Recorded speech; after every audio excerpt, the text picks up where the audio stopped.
So now I'm going to tell you how to use the combined functions plus this distance.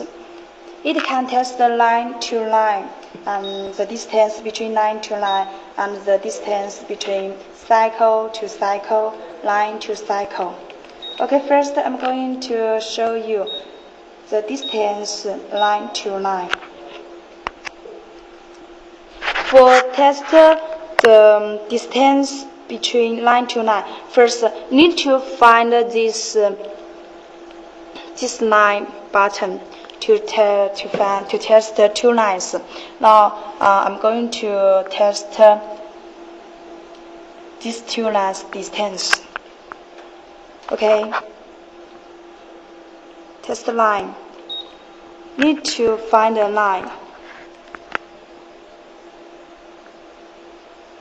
Find 2 points, 1 point OK. Enter.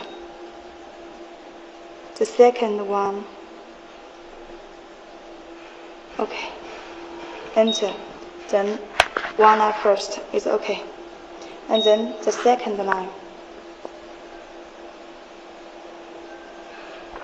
OK. The second point. Enter. Then press the distance button. You need to find the data of the two lines. The first one is A0. OK. Enter. And find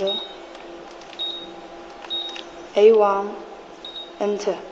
Then it will show results. This results is the distance between the two lines. Can you see?